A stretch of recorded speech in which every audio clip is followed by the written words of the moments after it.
2022학년도 10월 고3 전국연합평가 문제 같이 한번 풀어보도록 하겠습니다. 10월 문제 치고는 문제가 그렇게 막 평이하거나 쉽지는 않았던 것 같아요.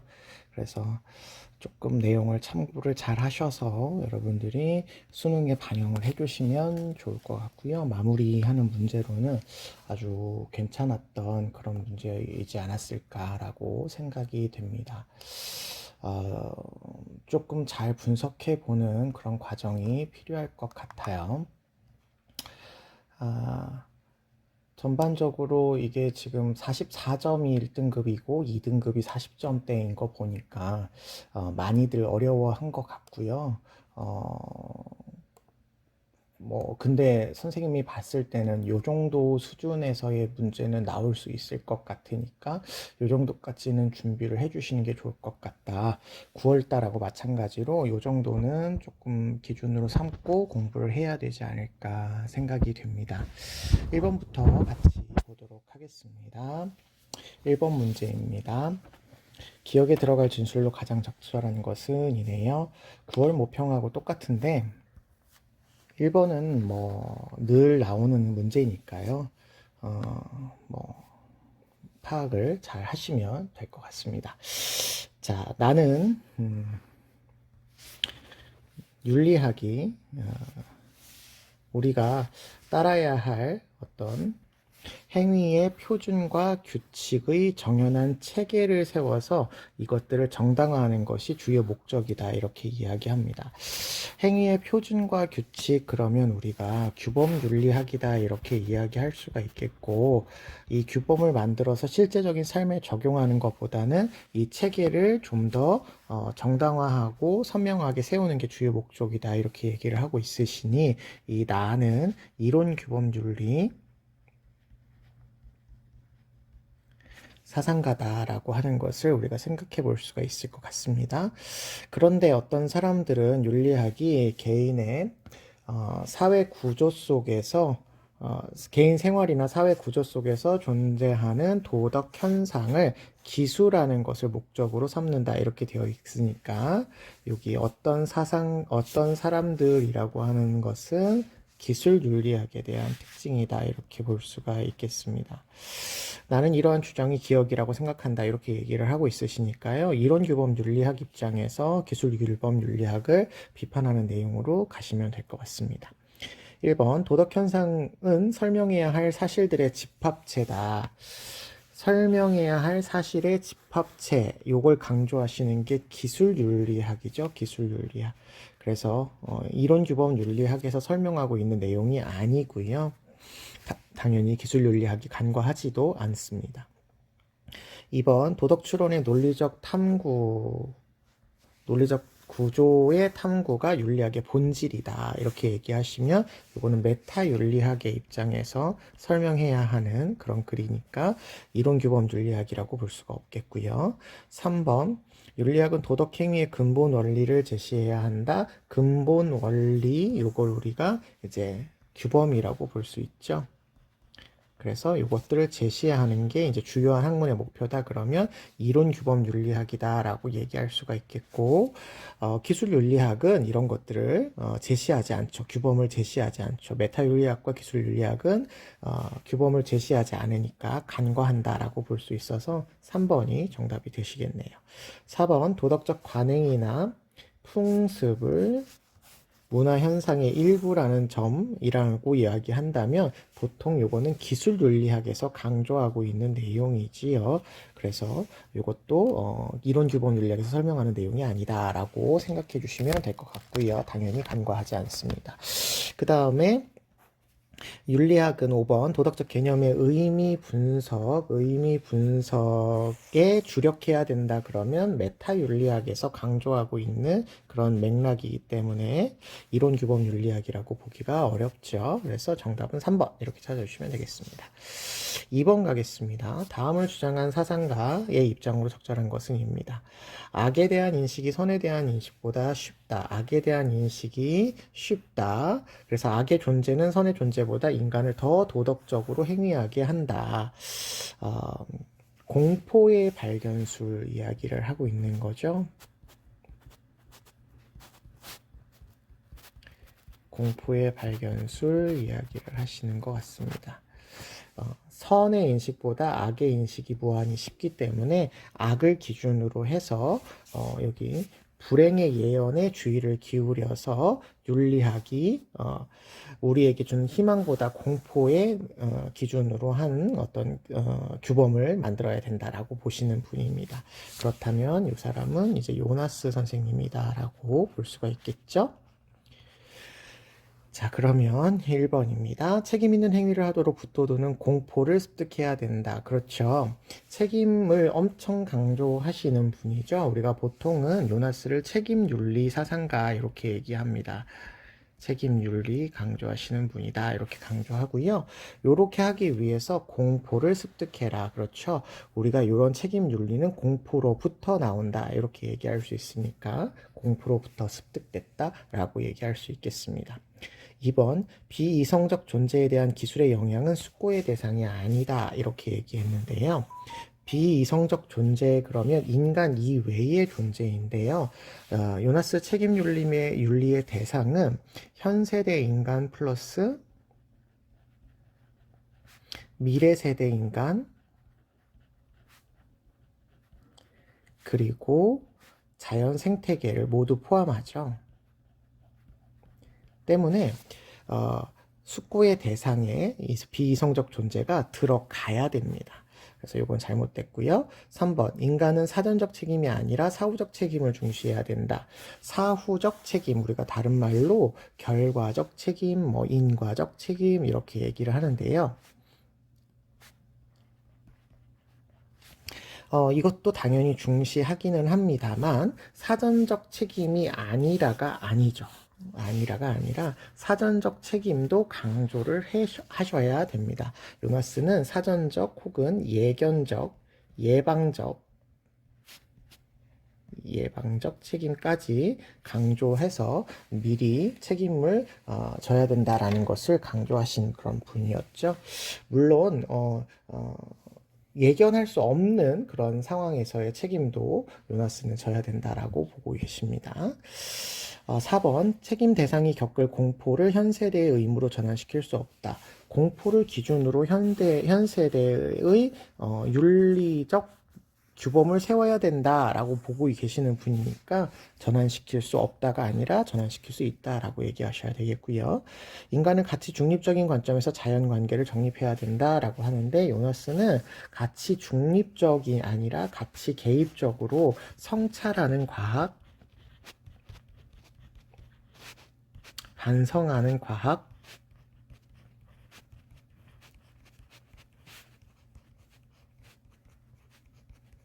의 접근을 강조하시는 분이죠. 그래서 정답은 1번이다 라고 찾아볼 수 있겠습니다. 3번 가겠습니다. 갑을 사상가 입장으로 가장 적절한 것은 입니다. 갑을 보시니까요. 영혼은 그 자체로 돌아가 사물 그 자체를 볼 수 있게 된다. 영혼이 뭔가 그 자체가 아니었는데 이제 그 자체로 돌아가게 된답니다. 돌아가고요. 그랬을 때 사물 그 자체, 사물의 본래성을 이제 볼 수 있게 된답니다. 그래서 순수한 지식을 얻게 되는 것은 살아있는 동안이 아니라 여기 살아있는 동안이 아니라라고 되어 있습니다. 요 말을 좀 기억을 해주시면 좋겠어요. 우리가 요게 이제 선지로 나오면 조금 헷갈릴 수 있을 것 같은데 순수한 지식은 살아있는 동안에는 획득하기가 어렵다. 여기 아니라라고 아예 단정지어 나와 있으니까 요 말을 좀 잘 기억하시면 좋겠어요. 죽음 이후에나 이게 가능하다라고 보고 있습니다. 영혼이 육체와 함께 있는 동안은 순수한 인식을 가질 수 없다. 아예 이렇게 단정지었다라는 거. 영혼이 육체와 함께 있는 동안은 순수한 인식을 가질 수 없다라고 단정지어서 얘기하고 계시니까 이 표현 잘 기억해 주시고 이렇게 얘기하실 수 있는 분은 이제 플라톤 선생님이 되시겠죠.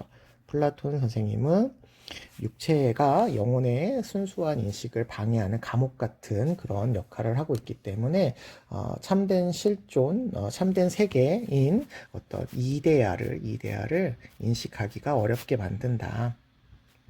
이데아에 대한 인식을 방해한다. 이렇게 이야기하고 계시니까요. 자, 을을 보겠습니다. 을. 영혼은 그것을 보호해주는 몸이 분해되면 영혼을 구성하고 있던 원자들이 흩어져서 이전과 같은 능력을 가질 수 없어요. 그러니까 어떤 감각, 경험 이런 능력을 가질 수 없다라는 말이 되시겠죠. 운동도 할 수 없게 되고요. 따라서 죽음과 동시에 영혼은 감각할 수 없는 상태가 된다라고 해서 죽음은 우리에게 아무것도 아니다라고 얘기하시는 에피쿠로스 사상이 되시겠습니다. 자, 그러면 1번 볼게요. 플라톤은 불멸의 영혼, 그렇죠? 플라톤은 영혼 불멸을 이야기하시죠. 죽음 이후에 참된 실제의 세계, 이데아의 세계를 이야기하는 거죠. 이데아의 세계로 들어간답니다. 맞네요. 1번이 정답입니다. 2번, 인간은 죽음 이후 감각으로 순수한 진리를 파악할 수 있다. 자, 여기 순수한 진리를 파악하는 것은 플라톤이 가능하죠. 그런데 감각으로 파악을 한 것은 육체가 있어야 가능한 일이니까요. 이거는 잘못됐다라고 볼 수가 있겠습니다. 3번 볼게요. 죽음은 인간이 직면하는 최고의 악이다. 그래서 회피해야 된다라고 얘기하는데요. 에피쿠로스의 입장에서는 죽음은 인간이 경험할 수가 없죠. 그러니까 최고의 악도 아니고 회피해야 될 대상도 아닌 거라고 보셔야 되겠습니다. 인간이 아예 직면을 할 수가 없으니까요. 4번, 인간의 영혼은 죽음 이후에도 쾌락과 고통을 느낄 수 있다. 자, 이 느낀다라고 하는 감각이 여기 보시면 감각할 수 없는 상태가 된다라고 되어 있으니까 아예 느낄 수가 없는 거다. 이렇게 보시면 되겠습니다. 5번, 갑을 모두고요. 죽음은 감각적 경험의 대상이나 라고 한다면 에피쿠로스에서 금방 아니라고 말씀을 드렸죠. 말씀을 드렸습니다. 그래서 이거 틀렸고요. 플라톤에 있어서도 죽음은 육체를 떠나는 그 과정이기 때문에 이게 감각적 경험의 대상이다. 이렇게 얘기할 수는 없을 것 같아요. 하지만 뒤에 나오는 두려워할 필요 없다. 요 말들은 플라톤과 에피쿠로스 모두가 동의할 표현입니다. 하지만 앞에 있는 표현이 잘못됐으니까요. 갑도 틀리고 을도 틀렸다. 이렇게 보시면 되겠습니다. 정답은 1번 되시겠네요. 4번 문제 보겠습니다. 다음을 주장한 사상가의 입장으로 적절하지 않은 것은입니다. 목민관이 나왔습니다. 목민관이 나왔으니까 요거는 정약용 선생님이겠구나. 우리가 예상해 볼 수가 있겠죠. 직분은 백성을 교화하는 겁니다. 백성을 교화하는 겁니다. 그들의 밭과 자산을 고르게 하는 것이나 여기 고르게 하는 것이라고 하는 표현을 쓰고는 있습니다. 근데 이걸 똑같이라고 하는 것으로 생각하지는 않았으면 좋겠어요. 부역을 공평하게 하는 것 이런 것도 이제 목민관의 역할로 지금 말씀을 하고 계시고요. 청렴해야 된답니다. 목민관의 본연의 임무로서 온갖 선의 원천이고요. 모든 덕의 근본이니까 청렴하시랍니다. 청렴한 자는 청렴을 편안하게 여기고 지혜로운 자는 청렴을 이롭게 여긴다. 지혜로운 사람이 청렴을 하게 되면 본인한테 이익도 될 수 있다라고 해서 유학자이기도 하지만 유교사상가이기도 하지만 유교사상 안에서 실하게 맥락을 가져가고 있구나라는 표현을 우리가 생각해 볼 수가 있을 것 같아요. 자, 이익이 된다 이렇게 얘기하고 계시니까요. 1번 보겠습니다. 목민관은 사익에 얽매이지 말고 공익을 실현을 힘써야 된다. 그렇죠. 사익보다는 공익 실현을 강조를 하시죠. 그래서 여기 사사로운 이익에 얽매이지 말아라. 이런 얘기를 하십니다. 2번, 목민관은 백성과 더불어 즐거움을 나누는 사람. 백성과 즐거움을 나누는 사람. 우리가 보통 이 백성과 즐거움을 나눈다라는 걸 여민락이라고 하죠. 여민락. 네, 요거를 정약용 선생님은 말씀하고 계시죠. 그래서 요거 맞는 표현이고요. 3번, 청렴해도 직무에 능하지 않으면 칭송을 받기 어렵다. 그렇죠. 청렴 자체도 중요한 것이지만 유교에서는 능력이 있어야 그 합당한 직업을 가질 수 있는 것이기 때문에 제대로 된 어떤 직무 능력이 없으면 칭송을 받기가 어렵다라는 말에 정약용 선생님은 동의할 수 있겠습니다. 4번, 백성을 편안하게 할 방책을 강구하는 것에 힘써야 된다. 백성을 편안하게 할 방책. 그렇죠. 유교의 맥락이기 때문에 숙이 아닌을 이야기하시잖아요. 숙이 아닌을 이야기하시니까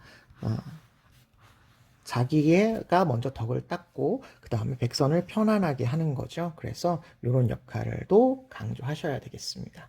5번, 목민관의 청렴은 지혜의 많고 적음이 적음에 어떤 영향도 받지 않는다라고 돼 있는데, 여기 청렴을 하는 자는, 청렴한 자는 지혜로운 자로서 청렴을 이롭게 여긴다, 이렇게 얘기를 하고 있으니까 어떠한 영향도 받지 않는다, 이렇게 얘기할 수가 없겠습니다. 그래서 정답은 5번이다, 이렇게 보겠습니다. 5번 문제 보겠습니다. 5번 문제 같은 경우에는 지금 이게 오답률 4위 정도, 60.4%의 오답률을 보이시고 있는 그런 문제가 됐네요. 이게 조금 어렵게 느껴지셨나 봐요. 자, 해외 원조 문제 같은데 답을 보겠습니다. 우리는 절대 빈곤이 나쁜 것임을 알아요. 절대 빈곤 나쁩니다. 도덕적으로 중요한 일을 희생하지 않고 절대 빈곤을 감소시킬 수 있는 사람은 마땅히 원조의 의무를 갖는다, 이렇게 얘기를 하신다면 의무로서 원조를 해야 된다라고 보는 싱어와 롤스 중에서도 앞에 중요한 일을 희생하지 않고 이렇게 할 수 있다라고 한다면 해라라고 하는 어떤 이익적인 관점에서 얘기를 하고 계시니까 싱어 선생님의 해외 원조의 관점이다, 이렇게 볼 수가 있겠고요. 을을 보시면 우리는 고통받는 사회의 구성원이 자유로운 사회의 자유롭고 평등한 시민 또는 적정 수준의 사회 구성원이 되도록 원조해야 된다. 그러면 여기 자유로운 사회라고 하는 건 우리가 알고 있는 표현으로 이야기하면 질서 정연한 사회, 그리고 밑에 있는 표현 같은 경우는 거의 정의로운 사회,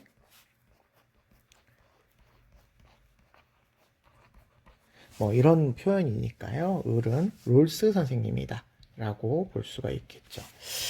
병씨를 보시면 우리는 각자의 삶을 영위하는 서로 다른 개인이고 국가는 개인의 사회적 선을 위한 희생을 요구하면서 개인의 소유 권리를 침해하지 말아라. 라고 해서 개인의 자율적 선택을 강조하시고 있으십니다. 자율적 선택을 강조한다. 그러니까 의무가 아니다, 이렇게 보시니까 노직 선생입니다, 이렇게 보실 수 있겠습니다. 자, 그러면 노직,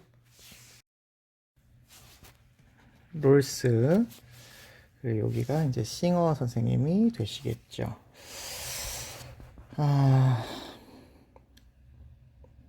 네. 자, 그러면 싱어 선생님부터 볼까요? 싱어.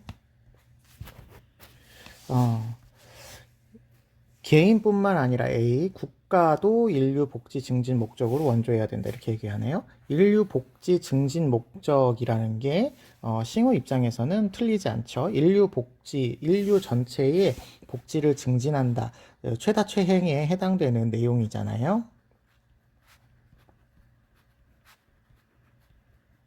그러니까 이거 맞는데 개인뿐 아니라 국가도, 이렇게 얘기를 하셔서 헷갈리신가 봐요. 개인을 보통을 포인트를 많이 두기는 하지만 개인만 가능하느냐? 아니에요. 국가도 가능하다, 이렇게 얘기할 수 있습니다. 보통 공리주의이기 때문에 개인적인 어떤 입장을 강조하기는 합니다만, 그렇다고 해서 국가가 해야 한다라는 것에 반대하지는 않아요. 그래서 요거는 싱어가 맞게 대답을 할 표현입니다. 니은, 원조의 주체와 대상의 친소관계와는 무관하게 실천해야 할 윤리적인 의무다 이렇게 얘기를 하네요. 싱어 선생님은 윤리적인 의무다. 일단 여긴 맞지요. 윤리적인 의무. 그리고 원조는 주체와 대상의 친소관계와 무관하죠. 무관하게 실천을 해야 합니다. 실천을 해야 됩니다. 그래서 싱어 선생님의 입장에서는 맞습니다. 그 다음에 디귿. 원조를 위해 세금을 부과하는 것은 소유 권리를 침해하는 것이 아니다. 이렇게 얘기를 했네요. 싱어 선생님의 입장에서 C 보겠습니다. 원조를 위해 세금을 부과하는 것은 소유 권리를 침해하는 것이 아니다. 음, 음, 싱어와 롤스의 입장은요, 그, 원조를 해야 되는 게 의무다라고 보고 있기는 하잖아요. 의무라고 보고 있기는 하는데, 싱어도 그렇고, 롤스도 그렇고, 이 의무라고 하는 게 도덕적인 의무예요. 도덕적인 의무. 그러니까 이게 이제 법적인 의무가 아니거든요. 법적인 의무가 아닌 거예요. 그래서 이 세금을 부과하는 것까지 이 사람들이 강제로 해야 된다 이렇게 얘기하지는 않아요. 그래서 싱어나 롤스는 둘 다 동의하지 않을 그런 표현이다라고 생각해야 될 것 같습니다. 리을 보겠습니다. 국가가 원조를 통해서 부국과 빈국의 경제적 평등을 실현해야 되는 것은 아니다. 그렇죠. 이 경제적 평등을 위해서 해외 원조를 해야 되느냐? 이거 당연히 아니다라고 보셔야 되겠습니다. 자, 롤스로 넘어가 볼게요. 롤스 선생님의 경우 인류 복지 증진을 목적으로 해외 원조를 하지 않죠. 고통받는 사회를 질서 정연한 사회가 되도록 정치 문화의 개선을 위해서 해외 원조를 합니다. 니은 선지 보겠습니다. 원조는 주체와 대상의 친소 관계와는 무관하게 실천해야 될 윤리적 의무다. 일단 윤리적 의무라는 말에는 동의를 할 텐데 원래 롤스는 해외 원조를 할 때 친소를 구분을 합니다. 친소를 구분을 해요. 그러니까 차등의 원칙을 해외 원조에 적용하지 않거든요.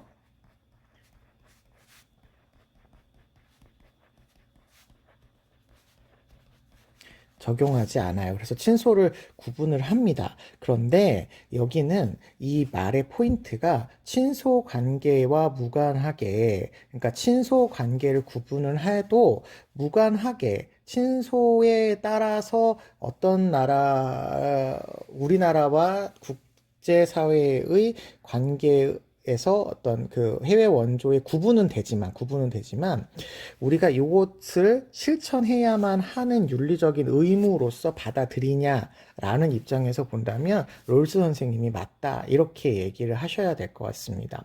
국내의 부조와 국내 부조와 국내 부조와 해외 원조 해외 원조를 구분을 하거든요. 구분을 하기는 하지만, 그렇다라고 해서 해외 원조를 하는 사람들끼리 어떤 친소를 구별해서 하는 건 아니니까, 요거는 롤스 선생님이 맞게 얘기해야 될 표현이다. 이렇게 보시면 되겠습니다. 해외 원조를 할 때라는 것이 전제가 되어야 되니까요. 그 다음에 디귿. 원조를 위해서 세금을 부과하는 것은 소유 권리를 침해한다. 아까 말씀드렸다시피 도덕적인 의무이기 때문에 세금을 강제로 부과해야 되는 그런 내용들은 아니다라고 접근해 주시고 리을 경제적 평등을 실현하는 것이 해외 원조의 목적은 아니니까 아이고 죄송합니다. 이게 아니다 했으니까 이거 맞는 거로 오셔야 되겠죠. 아니다 했으니까 맞는 거로 오시면 되겠습니다. 노직으로 넘어가겠습니다. 노직은 원조를 해야 한다라는 의무를 이야기하지 않죠. 그래서 이거 틀렸고요. 니은 여기도 윤리적인 의무라고 했으니까 노직 선생님은 의무가 아니라 자선이니까요. 자율적 선택 아니고요. 세금 부과하는 것은 소유 권리를 침해하는 것이 아니다. 아니죠. 당연히 노직은 강제로 세금을 부과하는 국가의 역할에 반대하시죠. 그 다음에 리을 국가가 원조를 통해서 부국과 빈국의 경제적 평등 실현해야 되는 거 당연히 아니라고 봅니다. 국가가 할 게 아니라 개인의 선택에 맡겨야 된다. 이렇게 보셔야 되니까요. 그렇다고 한다면 이게 지금 정답이 어떻게 되냐면 기억 니은, 리을까지가 정답이 되어서 5번이 될 것 같습니다. 그래서 정답은 5번이다 이렇게 찾아주시는데, 선생님이 봤을 때 지금 오답률에서는 지금 기억선지를 고르는 걸 지금 어려워했거든요. 그래서 이게 개인이냐 국가냐 이 포인트를 가지고 아마 어려워했던 것 같고요. 사실 그거보다는 선생님은 니은이 조금 어렵지 않을까 생각이 되는 게, 친소관계를 구분은 하지만 어쨌든 친소에 따라서 해외 원조를 구분을 하지만, 해외 원조와 국내 부조를 구분을 하지만, 해외 원조를 하는 데 있어서는 해야 한다라고 하는 게 마땅한 의무이기 때문에 이렇게 무관하게 실천할 수 있다, 이런 식의 표현을 쓸 수 있는 것 같습니다. 이런 표현을 조금 잘 기억을 해주시면 좋겠어요. 근데 중요한 포인트는 어쨌든 국내 부조와 해외 원조의 차이가 있다라고 하는 포인트를 꼭 가져가시면 좋을 것 같습니다. 그리고 디귿선지에서도 이게 강제적인 어떤 법적인 의무가 아닌 도덕적인 의무다라고 하는 것을 기억해 주시면 되겠습니다. 5번이 정답이었는데 이거 조금 어려울 수 있는 그런 문제였습니다. 6번으로 보시겠습니다. 국가 안에서 구성원들은 선한 삶을 추구할 수 있다. 국가 안에서 선한 삶을 추구할 수 있답니다. 하지만 국가 밖에서는 선을 추구하는 것이 불가능하답니다. 국가가 꼭 있어야 된다라는 것이네요. 왜냐하면 국가보다 상위의 주권적 권력이 아이고, 제가 잘못 색깔을 선택했습니다. 상위의 주권적 권력이 국제관계에서는 존재하지 않습니다. 그러면 요거는 지금 국제관계를 물어보는 문제구나라고 생각해 볼 수가 있겠네요. 국제관계. 자, 그렇다면 국가들의 계속 읽어봅니다. 국가들의 국익을 위해서 무정부 상태에서 타국과 경쟁을 하기 때문에 보편적 원칙에 대한 합의가 어렵답니다. 무정부 상태가 된답니다. 국제사회가 무정부 상태인데 보편적 원칙이 합의되기가 어렵답니다. 평화는 힘의 논리, 세력 균형을 통해서 분쟁을 억제할 때 평화를 이룰 수가 있답니다. 자, 그러면 지금 이 글을 쓴 사람은 지금 국익을 위해서 국제관계가 존재를 하는데, 국제관계에서 국가보다 상위의 주권적 권력은 존재하지 않기 때문에 무정부 상태가 되고, 이런 무정부 상태에서는 보편적인 합의가 어려우니까 세력 균형을 통해서 평화를 마련할 수 있다라고 보는 현실주의 입장이다, 이렇게 볼 수가 있겠습니다. 현실주의의 맥락이다, 이렇게 볼 수가 있겠습니다. 자, 그러면 1번. 국가 간의 분쟁 억지를 위한 최선의 방법은 국제법을 제정하는 거랍니다. 여기 세력 균형이라고 되어 있죠. 국제법을 강조하는 것은 이제 이상주의에서 강조를 하고 있을 것이고, 국제법이 가장 최선의 방안이다, 이렇게 얘기하지 않겠죠. 2번. 국제기구와 비정부 기구는 국제사회의 주된 행위자가 된다. 주된 행위자는 국가죠. 왜냐하면 국가보다 상위의 주권적인 존재가 없다, 이렇게 이야기를 하고 있고, 모든 국제관계의 목적은 국가의 이익을 추구하고 있기 때문에 상위의 어떤 국제기구의 역할은 인정하지 않죠. 3번. 국제관계에서 대화를 통한 영구 평화의 실현은 불가능하다. 대화를 통한 영구 평화의 실현은 보통 이상주의에서 강조를 하는 거죠.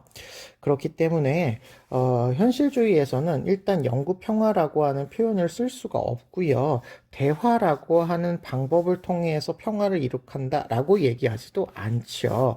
그렇기 때문에 불가능하다, 그렇다고 한다면 이게 맞는 표현이 될 것 같습니다. 3번이 맞는 표현이 되겠네요. 4번. 국가는 국제관계에서 합리적으로 행위하는 선량한 집단이다. 선량하다라고 하는 건 국가들을 굉장히 선하게 보는 그런 관점이 되겠는데, 그렇지 않죠. 선량한 집단이 아니라 국가의 이익을 추구하는 그런 존재로 파악을 하고 있죠. 보통 현실주의는 홉스의 인간 본성론을 지향을 하고 있으니까 성악설을 기준으로 한다 이렇게 보시면 되겠습니다. 5번 국제사회의 주권자인 세계정부를 통해서 평화를 이룰 수 있다. 세계정부라고 하는 어떤 국제관계에서의 상위의 주권자가 존재하지 않는다라고 이야기하고 계시니까요. 이것도 틀린 답이다 라고 보시면 3번이 정답이 되겠습니다. 7번 문제 보겠습니다. 7번 문제 같은 경우에는 오답률 3위에 해당하는 문제예요. 이거 조금 형벌과 관련된 문제인데 어려울 수 있으셨던 것 같습니다. 갑을병 사상가 입장으로 적절한 것은 입니다. 갑. 사회계약은 자신을 처벌하도록 하거나 자신의 생명과 처분하는 것에 대해서 약속을 포함하지 못한다. 사회계약 가지고는 이런 얘기를 할 수가 없다는 거예요. 포함하지 못한다, 할 수가 없답니다. 그냥 누구든지 그가 형벌을 의혹했기 때문이 아니라 형벌 받을 행위를 의혹했기 때문에 형벌을 받는 것이지 사회 계약 때문에 이런 것들이 이루어지지 않는다. 이렇게 얘기를 하시니까요. 사회 계약이 아닌 응보적 관점에서 형벌이 집행되어야 된다라고 보시는 칸트 선생님의 입장이 되시겠습니다. 을을 보시면 사회계약에 사형은 포함될 수 없답니다. 사형은 포함될 수 없답니다. 인간이 자신을 죽일 권리가 없는 이상 그 권리를 타인이나 사회에 양도하는 것 역시 불가능하답니다. 사형은 어떤 의미에서도 권리가 될 수 없답니다. 그러니까 이거는 사형에 반대하시는 분이네요. 베카리아 선생님. 그래서 베카리아 선생님 같은 경우에는 사회계약서를 가지고 형벌을 이야기하지만 사회계약에 생명권의 양도와 같은 내용이 포함되지 않는다는 것을 말씀하고 계시는 분이시죠. 병씨를 보시면 사회계약은 계약 당사자들이 생명 보존을 목적으로 한다. 살인범은 사회계약을 어긴 자로서 추방에 의해서 격리되거나 공중의 적으로서 죽음에 의해 영원히 격리되어야 된다. 이렇게 얘기하고 계십니다. 그럼 살인범은 사회계약을 어긴 자, 추방에 의해서 격리되거나 공중의 적으로서 죽음에 의해서 영원히 격리된다. 이렇게 얘기를 하고 계십니다. 자, 그러면 사회계약 이야기 하시는 분 중에서 이렇게 사회계약을 어긴 사람으로서 죽어야 된다라고 보시는 분은 루소 선생님이시겠네요. 루소 선생님 이거 기억하시고 요거 하나 기억해 주세요. 추방이 가능하다. 살인범을 반드시 사형에 처해야만 하느냐라고 할 때 루소 선생님은 그렇지 않고 이렇게 추방에 의해서 격리할 수 있다라고 하는 거 알아두시고 공중의 적으로서 죽는다라고 하는 거니까 사회계약을 어긴 사람은 사회계약자가 아니다. 그러면 사회계약자가 아니라 살인자는 사회계약자들의 적이다. 이렇게 생각을 하시면 좋겠습니다. 자, 그러시면 1번부터 보겠습니다. 칸트 선생님은 형벌은 범죄가 사회에 끼친 해악에 따라 부과되어야 된다라고 보고 있습니다. 해악에 따라라고 하는 건 해악을 기준으로 이렇게 얘기해야 하거든요. 근데 응보주의 관점이기 때문에 해악을 얼마나 끼쳤는지와 상관없이 응보적 관점이니까 그냥 죄를 지었으면 마땅히 그에 상응하는 처벌을 받아야 되는 것이지 얼마나 사회에 끼친 해악이 있는지를 계산해서 처벌돼야 되는 것은 아니다. 이렇게 생각하셔야 되겠습니다.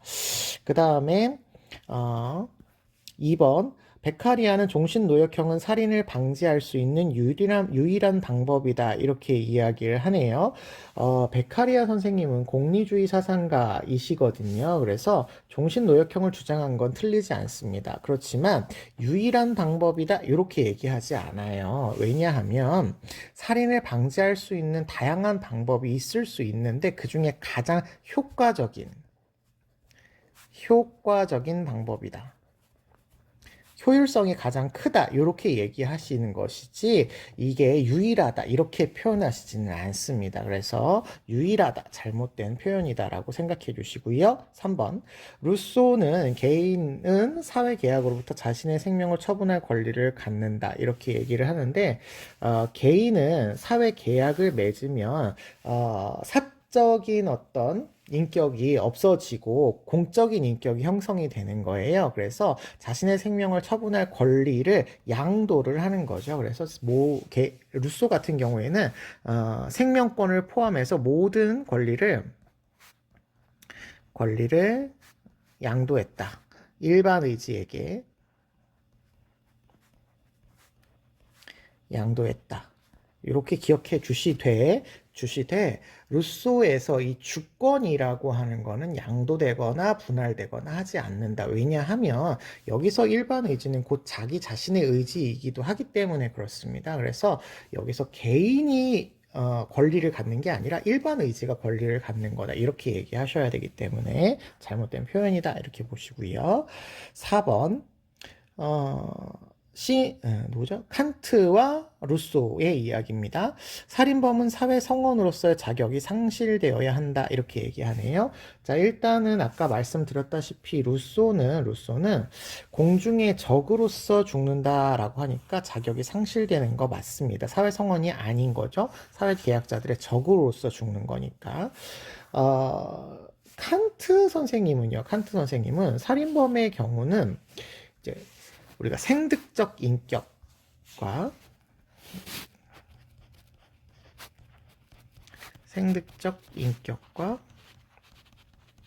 시민적 인격이 있는데 생득적 인격은 사라지지 않죠. 생득적 인격은 남아있고 시민적인 인격이 없어지는 거다라고 이야기하시죠. 그러니까 사회성원으로서의 자격은 상실된다. 이렇게 보실 수가 있겠네요. 4번이 정답이 되시겠습니다. 5번 보겠습니다. 베카리아와 루소의 이야기고요. 형벌의 목적은 일반 시민의 범죄 예방으로 국한된다. 이렇게 보고 있으십니다. 자, 일단은 베카리아 선생님의 경우에는 일반 시민의 범죄 예방, 물론 이거 굉장히 큽니다. 일반 예방주의라고 우리가 보통 이야기하는데 일반 예방주의를 따르는 것도 있고 이것들을 좀 더 강조하기도 합니다만 그렇다라고 해서 여기처럼 국한된다 그러시면 살인범이라고 하는 범죄자의 교화를 무시하느냐? 그렇지도 않아요. 특수 예방도 함께 합니다. 물론 이걸 굉장히 중요하게 여기거나 일반 예방보다 크게 여기지는 않아요. 일반 예방을 조금 더 강조하긴 합니다만 하지만 국한된다라고 얘기할 수 없기 때문에 을의 입장에서는 잘못된 설명이고요. 루소 선생님의 입장에서는 일반 시민이라고 하는 걸 사회계약자라고 본다면 범죄 예방이 여기에 국한된다 이렇게 얘기할 수 있을 것 같아요. 그래서 요거는 루소 입장에서는 뭐 맞을 수 있는 설명이 될 수 있어서 병씨의 입장에서는 뭐 틀린다고 얘기할 수는 없겠지만 베카리아 선생님 입장에서는 잘못된 설명이다 이렇게 설명할 수 있겠습니다. 그래서 정답은 4번으로 찾아주시면 될 것 같습니다. 요게 지금 많이 고른 선지가 지금 이게 고루고루 분포가 되어 있네요. 1번도 많이 고르고 막 이랬던 것 같습니다. 고루고루 지금 1번, 2번 이렇게 선택을 많이 했는데 이게 아마 1번 같은 경우에는 비례적이다라고 하는 것 때문에 그러니까 범죄가 크면 이제 당연히 처벌이 늘어나느냐 요거 때문에 아마 좀 혼동이 되셨던 것 같고 2번 같은 경우에는 유일한 방법이냐 여기에서 좀 혼동이 됐던 것 같아요. 공리주의 사상가이기 때문에 절대적인 어떤 원칙을 강조하지는 않습니다. 보편적인 기준이 있지만 하나의 방법만 있냐 이렇지는 않아요. 벤담 선생님의 경우도 사형이 사회 이익을 달성하고 범죄 예방에 효과가 있으니까 하는 거고 없으면 또 안 할 수 있다라고 이렇게 상대적인 개념으로 여러분이 인식을 해줘야 되기 때문에 요거 절대적이다 하나밖에 없다 이런 식의 얘기를 공리주의에서는 잘 하지 않아요. 그래서 이런 거에 낚이지 않도록 좀 주의해 주시면 좋을 것 같습니다. 그리고 4번 같은 경우 최근 들어서 좀 많이 나오고 있는 것 같거든요. 시민적 인격성, 그리고 생득적 인격성, 그리고 사적 인격, 공적 인격. 요게 이제 루소 선생님의 영향을 받아서 칸트 선생님이 이런 식의 표현을 쓴 거거든요. 그래서 비슷하게 결을 가지고 가고 있어요. 그래서 이것도 제가 수업 시간에 말씀드렸던 것 같으니까 좀 잘 참고해서 기억을 해주셨다가 혹시 문제로 나오시면 여러분들 주의해 주시면 좋겠습니다.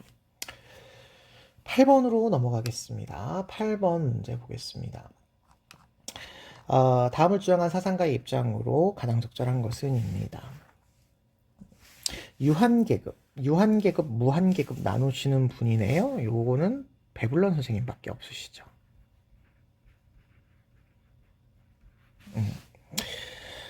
명성을 얻기 위해서 행해지는 여가와 과시소비의 공통적인 특징은 낭비랍니다. 여가의 경우에는 시간과 노력이 낭비가 되고요. 과시소비의 경우에는 재화가 낭비가 된답니다. 여가와 과시소비 모두 부의 소유를 자랑하기 위한 것이고 둘 중 어느 하나를 선택하는 것은 편의성의 문제일 뿐이다. 여가와 가시소비는 모든 계층에게 위력을 발휘합니다.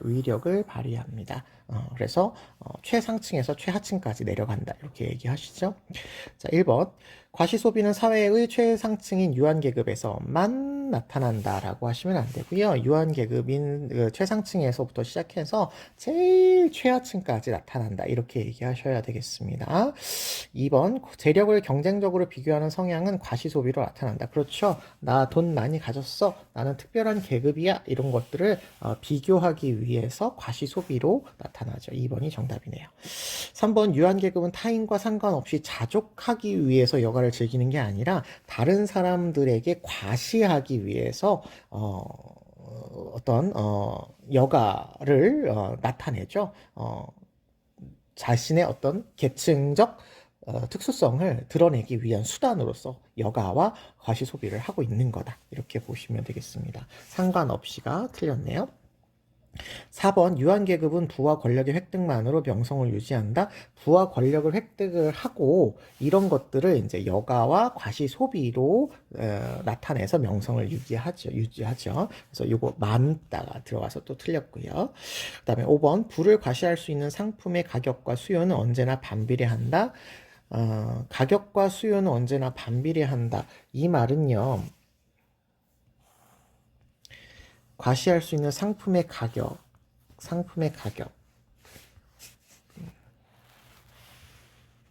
가격이 비싸면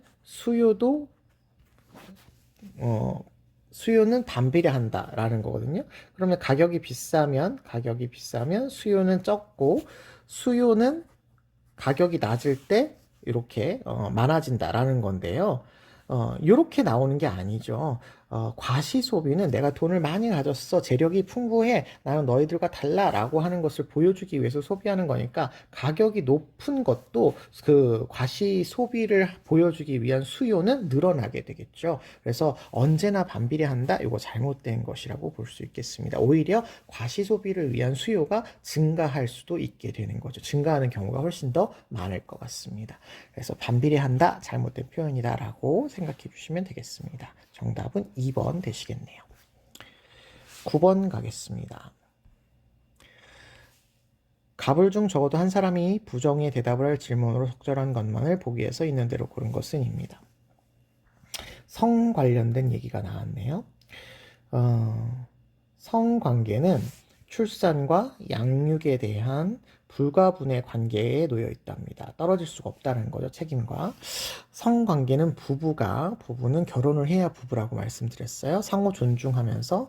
그래서 여기 부부가 결혼한다라고 하는 건 인격적으로 서로 존중한다라는 걸 포함한다라고 말씀드렸습니다. 양육의 책임을 이행할 수 때에만 정당화된다라고 보고 있으니까 이거 보수주의의 관점이다. 이렇게 볼 수 있겠고요. 을씨를 보시니까요. 성관계는 자율성에 근거하랍니다. 자율성에 근거해서 사적인 선택의 문제랍니다. 사적 선택의 문제랍니다. 성관계는 상호 인격 존중, 상호 인격을 존중하면서 당사자들이 자발적으로 합의하면 타인에게 해를 끼치지 않는 범위에서 정당화가 된다. 우리가 보통 이걸 자유주의적 관점이라고 볼 수 있겠네요. 자, 그러면 둘 중에 한 사람이라도 부정의 대답을 하시면 정답이 되는 겁니다. 출산을 목적으로 부부가 동의한 성관계는 정당한가라고 본다면 보수주의는 그렇다라고 보겠습니다. 보수주의 먼저 다 볼게요. 니은 성관계는 옳고 그를 판단하는 대상에서 제외되는가? 아니죠. 정당하냐 정당하지 않느냐를 출산, 양육, 결혼 뭐 이런 것들을 통해서 기준을 가지고 판단을 하고 있죠. 성의 자기결정권 존중은 성관계의 정당에 필수적이냐? 자기결정권을 존중한다, 인격권을 존중한다는 거니까 요거 둘 다 아마 강조할 것 같고요. 쾌락을 위한 성관계는 항상 상대의 인격성을 침해하느냐? 갑의 경우에는 정당한 성관계가 있으니까요. 그 정당한 절차에 따라서 이루어진다면 인격성을 침해하지 않을 거죠. 그러니까 항상 침해하는가? 그렇다면 아니라고 대답을 해야 되겠네요. 자유주의 관점 한번 볼게요. 자유주의 관점에서는 기업, 출산을 목적으로 부부가 동의한 성관계는 정당한가? 정당하죠. 네, 정당하죠. 물론 동의 안 해도 정당할 수 있습니다. 그렇지만 어쨌든 동의한 성관계라면 정당할 수 있죠. 니은 성관계는 옳고 그름을 판단하는 대상에서 제외되는가? 아니죠. 타인에게 피해를 주지 말아야 되고 상호 동의했다라는 원칙이 있어야 되니까 판단을 하기는 합니다. 디귿 성의 자기결정권 존중은 성관계의 정당의 필수 조건이냐? 여기도 상대방의 인격을 존중한다. 여기 자발적으로 합의하고 인격을 존중한다. 이렇게 얘기가 나와 있으니까 필수 조건으로 볼 수 있고요. 리을 쾌락을 위한 성관계는 항상 상대의 인격을 침해하는가? 침해하지 않죠. 예, 상대방을 존중하면서 이렇게 나와 있으니까요. 자, 그렇다고 본다면 여기에서의 정답은 기업과 디귿 부정의 대답을 할 것을 고르는 거니까 니은과 리을이 정답이 되시겠네요. 자, 여기서 아마 1번에 요거 좀 헷갈렸을 것 같아요. 정당하냐 요거 자유주의 입장에서 동의해야 할 필요가 없잖아요. 동의할 필요가 없기 때문에 동의해도 정당할 수 있고 동의 안 해도 정당할 수 있는 겁니다. 그러니까 이거는 여러분이 논리적으로 잘 보셔야 하는 그런 문제였던 것 같아요. 10번 보겠습니다. 10번은 오답률 6위에 해당하는 그런 문제가 되었네요. 갑을 보죠. 공정한 사회란 공정한 최초의 상황에서 공정한 최초의 상황 요거 기억하시면 좋겠고요. 선택하게 될 원칙에 의해서 규제되는 요 원칙을 우리가 보통 정의의 원칙이라고 하죠. 규제되는 성원들의 상호 이익을 위한 협동 체제다. 상호 이익을 위한 협동 체제가 이상적인 사회고 공정한 사회다. 이렇게 보고 계시니까 이거는 롤스 선생님의 이야기가 되겠고, 그렇다면 이거는 이제 원초적인 입장을 설명하고 있구나라고 하는 것으로 파악해 볼 수 있겠고요. 여기 선택하게 된다라고 하는 말, 다른 말로 우리가 합의한다, 동의한다 라는 말로 표현을 할 때, 뭐 다른 말로 계약을 맺는다 이렇게 얘기할 때 요 동의와 합의에서는 만장일치로 나타난다라는 거 기억해 주세요.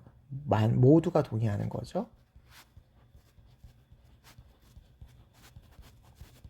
그리고 상호 이익을 위한 협동 체제, 상호 이익을 위해서 존재해야 된다. 이거 꼭 기억해 주시면 좋겠습니다. 원초적인 입장에서는 타인에게 무관심하지만 이렇게 원초적인 입장에서 나온 정의의 원칙에 따라서 만들어진 이 공정한 사회에서는 상호 협동 체제가 된다. 이거 기억해 주세요. 을을 보겠습니다. 최소국가 얘기가 나오네요. 개인의 존엄성과 권리를 지닌 인격으로 대우하고요. 개인을 강조하고 있습니다. 최소국가보다 더 포괄적인 국가는 개인의 권리를 침해하니까 최소국가여야 된다라는 걸 강조하시네요. 그러면 노직 선생님이 되시겠습니다. 자, 그러면 노직 여기는 롤스 선생님 이런 입장이라고 보시면 되겠습니다. 자, 롤스, 노직, 입장에서 비교해보죠. A 보겠습니다. 정의의 원칙은 가상 상황에서의 합의를 통해서 선택되는가? 롤스 선생님은 원초적 입장이라는 가상 상황을 설정을 하시죠. 그에 비해서 역사적인 어떤 맥락과 절차가 소유 권리를 발생한다라고 보는 노직 입장에서는 가상 상황을 통해서 기준을 마련한다라고 동의하지 않겠습니다. 니은 기본적 자유는 다른 기본적 자유와 상충할 때 제한될 수 있는가? 이렇게 얘기를 하네요. 그렇죠. 롤스 선생님에 있어서의 그 첫 번째 원칙, 평등한 자유의 원칙이라고 하는 이 기본적 자유를 보장하는 내용은 다른 자유와 상충될 수 있다라고 롤스 선생님 얘기를 해요. 상충될 수 있다라고 얘기하고요. 그럴 경우에 더 큰 자유를 위해서 제한하는 것이 가능하다라고 이야기를 하고 계십니다. 하지만 주의해야 될 점은 두 번째 원칙, 차등의 원칙으로 의해서 제2의 원칙으로 제한할 수 없다. 제한할 수 없다라는 것을 기억해 주면 좋겠습니다. 그 다음에 디귿. 차등의 원칙은 법과 정책에 적용될 뿐 아니라 사적 거래에도 직접적으로 적용되는가. 요것도 기억해 주세요. 차등의 원칙과 같이 그 롤스의 그 정의의 원칙은요, 전반적인 사회 규범을 만드는 데 있어서 적용되는 원칙이고요. 사적 거래에도 직접 적용되는가. 개인마다 이것들을 적용해야 되는가 이런 표현은 아닌 거예요. 좀 더 여러분이 쉽게 접근을 하자면 롤스나 노직은 모두 절차적 정의를 강조하거든요. 때문에 이 절차만 공정하면 그 결과에 대한 어떤 권리, 처분 이런 것들은 개인의 선택과 자율에 맡기는 자율주의적 정의관에 해당을 합니다. 자유주의적. 그렇기 때문에 사적 거래에는 이게 적용되는 게 아니라고 보셔야 되겠어요. 그래서 이것도 잘못된 표현이다 생각해 주세요. 법과 정책에 적용이 되는 것으로 생각을 하시고 큰 틀을 만드는 이 절차 체계, 원칙 이런 것들을 정하는 데에 있어서 기준이 되어지는 원칙이다. 개인과 개인 사이에서는 자율적인 원칙이 적용된다. 이렇게 보시면 좋겠습니다.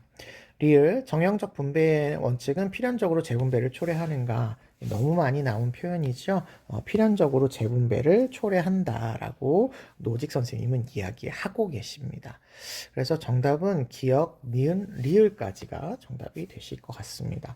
비교적 그 사회정의 문제 치고는 그래도 10번 문제는 그렇게 어려운 문제로 나온 것은 아니었던 것 같아요. 11번으로 넘어가겠습니다. 갑을 사상가들의 입장으로 가장 적절한 것은 배움이 행하면 날마다 늘어나고 도를 행하면 날마다 줄어든다. 줄어들고 줄어들어 무의에 이르게 된답니다. 무의에 이르게 되면 이르지 못하는 바가 없어진다. 이렇게 얘기를 하니까 점점 이렇게 줄여서 무 위에 이르는 게 이상적이다라고 보고 있으시니까 이거 도가의 입장이다라고 볼 수가 있겠습니다. 도가의 입장이고요. 이거 노자 선생님의 이야기인데 우리는 도가다라는 것까지만 알고 계시면 되겠네요. 을 보시면 을을 배우고 익히지 생각하지 않으면 어둡게 되고 생각하고 배우지 않으면 위태롭게 된다. 제가 참 좋아하는 말인데 이게 아마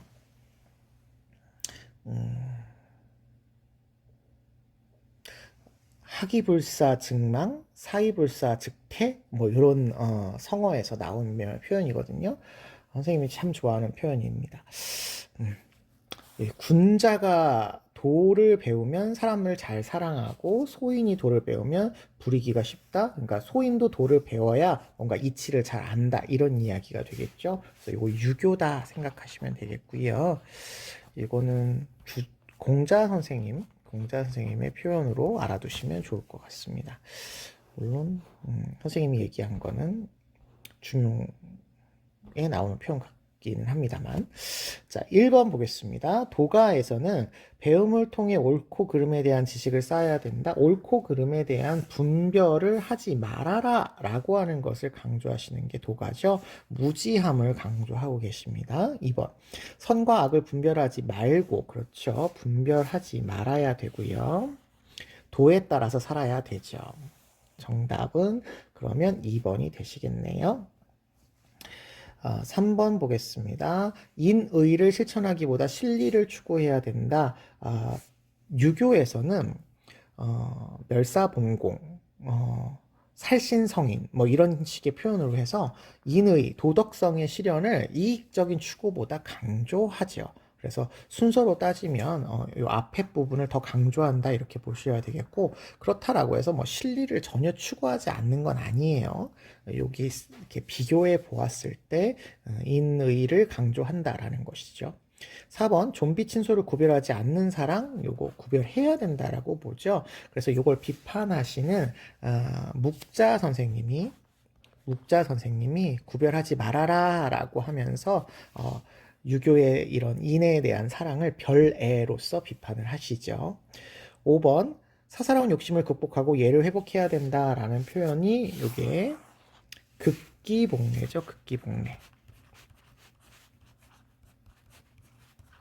때문에 을은 맞다라고 얘기할 수 있겠지만, 도가에서는 인의 예지와 같은 인위적인 규범을 강조하지 않습니다. 그래서 도가에서는 동의할 수 없는 표현이라고 보시면 되겠습니다. 정답은 2번이다라고 보시면 되겠고요.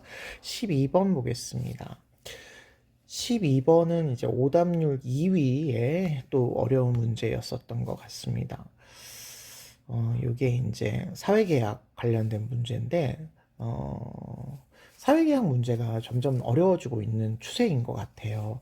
그래서 여러분들이 이런 문제들 나왔을 때 조금 더 주의 깊게 잘 보셨다가 수능에서 이렇게 나올 수 있으니까 참고해서 정리를 잘 해주셔야 될 것 같습니다. 갑을 볼게요. 사람들이 비참한 자연 상태 이렇게 설정을 하시면 일단 이거는 홉스구나 이렇게 생각해 볼 수가 있겠습니다. 로크나 루소 같은 경우는 자연 상태를 이렇게 비참한 뭐 이렇게 상태로 보지 않죠. 어느 정도는 평화로운 상태로 봅니다. 아무튼 벗어나 자기 보존과 만족스러운 삶을 위해 공통의 권력을 세우는 유일한 기호는 모두의 의지를 하나의 의지로 결집해서 모든 권력과 힘을 한 사람 또는 하나의 합의체에 부여해야 된다 이렇게 얘기를 하고 계십니다. 그러면 요거는 이제 절대적인 어떤 힘을 가진 사람들, 뭐 홉스로 따지면 리바이어던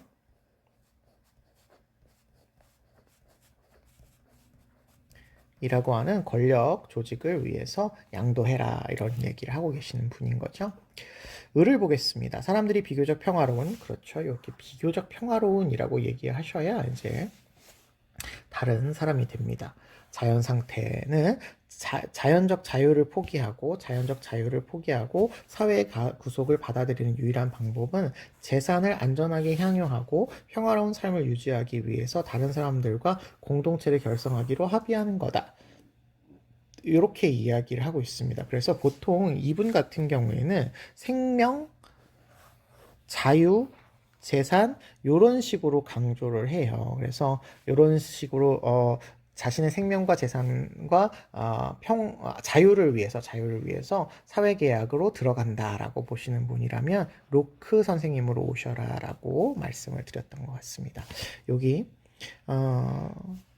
자연 상태에서는 이 자연권을 향유하지 못한다. 이것도 하나 기억을 해주시면 좋겠습니다. 그래서 이 향유를 위해서 로크는 사회계약을 맺는다. 이렇게 생각해 주세요.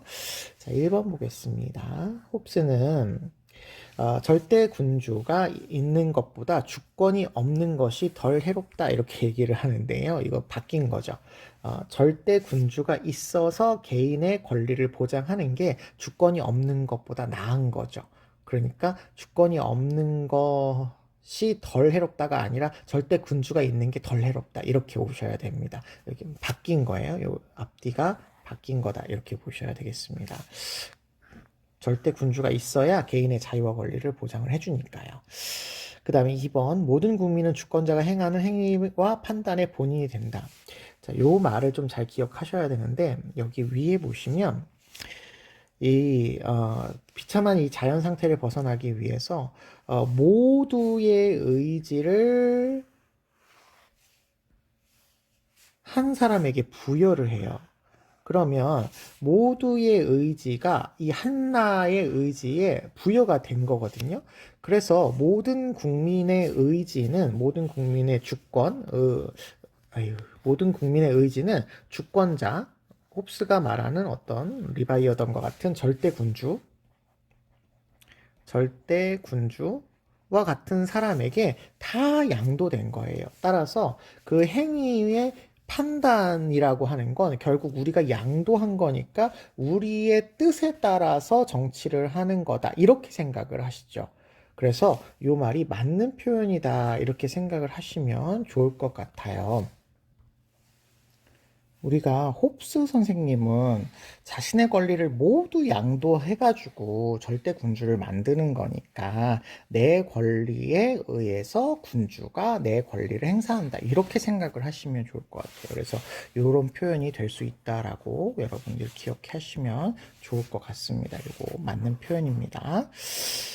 3번, 로크는 입법부는 시민의 재산을 자의적으로 처분할 권력이 있다. 자의적으로 처분하면 안 되죠. 자의적이 아니라 국민의 뜻에 맞게 처분을 해야 되는 거죠. 시민의 재산은 함부로 간섭하면 안 되고 이렇게 보호해 줘야 될 그런 어떤 대상이 되는 거죠. 물론 최소 정부를 구성하기 위해서 세금을 내기는 하지만 그렇다고 해서 막 자의적으로 막 이렇게 하는 건 아니니까요. 그리고 로크의 경우는 이렇게 자의적으로 권력을 행사하면 저항의 대상이 될 수가 있겠고 저항권을 발휘해서 신탁한 권리를 다시 이렇게 회수하는 그런 절차에 들어가시게 되니까요. 자의적으로 처벌할 권리가 있다라고 얘기할 수 없겠습니다. 4번, 시민은 자신의 판단에 따라 위법한 사람을 처벌할 수 있다. 자신의 사적 판단은 이제 없어지는 거예요. 자연 상태에서는 이 개인의 사적 판단에 따라서 이렇게 뭔가 일을 진행했지만 이성의 오류가 발생해서 서로 간의 분쟁과 갈등이 나타나서 개인의 생명과 재산 자유를 제대로 보장받을 수 없기 때문에 이러한 판단을 할 대상으로서 사회계약을 맺어서 그 사회계약체에게 양도를 하는 거기 때문에 개인적으로 자신의 판단에 따라서 처벌하는 것은 아니라고 보시면 되겠습니다. 5번, 자연 상태에서 준수해야 될 규범이 존재하지 않는다? 아니죠. 두 사람 모두 다 자연법이라고 하는 게 있죠. 자연법. 로크도 자연법이라는 게 있고 홉스도 자연법이 존재를 하고 있어서 존재하지 않는다 그러면 로크, 홉스 둘 다 틀렸다라고 생각하시면 될 것 같습니다. 자연법, 자연권 이런 것들이 이제 다 있는 그런 사상가들이니까요. 그래서 정답은 2번으로 찾아주시면 되겠습니다. 이게 생각보다 5번을 많이 선택을 하셨더라고요. 우리가 보통 그 사회계약에서 나타나는 그런 기준들이나 어떤 규범은 실정법의 개념이라고 생각을 하셔야 돼요. 근데 이 사람들, 스토아 학파부터 시작해서 이 자연권을 강조했던 사람들로 시작해서 그런 자연법의 사상이 실정법에 녹아 있는 거라서 전혀 준수해야 될 규범이 없다. 이렇게 얘기하시면 안 된다라고 생각해 주시면 되겠습니다. 자연법 같은 것들이 있는 거다라고 생각해 주셔야 돼요. 5번 많이 선택하셨는데 아니다 라는 거 기억해 주십시오. 홉스도 아니고 로크도 아니다 이렇게 기억하시면 되겠습니다. 13번 보시겠습니다. 다음 토론의 핵심 쟁점을 골라라 입니다. 온라인 공간에서 정보의 자유로운 유통과 연구 보관이 가능해져서 사라지지 않는 정보들로 인해서 개인 피해가 증가하고 있답니다. 따라서 이칠 권리의 보장이 필요하다 이렇게 얘기를 하고 있으시네요. 네, 이칠 권리 네, 이 색깔 색깔로 해볼까요? 이칠 권리의 보장이 필요하다 이렇게 얘기하고 있습니다. 그런데 여기에는 동의하신대요. 그러면 이건 토론의 쟁점이 아니게 됩니다. 개인은 자신의 민감한 정보에 대해서 자기결정권 얘기하시네요. 가지고 있고 이칠 권리를 검색 서비스 사업자와 언론을 대상으로 행사할 수 있어야 된답니다. 이칠 권리를 검색 서비스 사업자와 언론을 대상으로 행사할 수 있어야 된다 이렇게 얘기합니다. 그랬더니 여기서 이제 달라지게 되네요. 아닙니다 이렇게 얘기하시면서 검색 서비스 사업자에게는 이칠 권리를 행사할 수 있답니다. 검색 서비스 사업자에게는 이칠 권리 행사할 수 있어요. 그러면 이거는 같은 맥락이니까 같은 색깔로 할게요. 그런데 언론을 대상으로 해서는 언론사의 대상에서 이칠 권리를 행사하면 언론의 자유와 시민의 알 권리가 침해되기 때문에 언론사의 경우에는 정정보도를 요청해서 개인의 피해를 막아야지 언론사의 이칠 권리를 행사하는 것은 불가능하다. 하면 안 된다.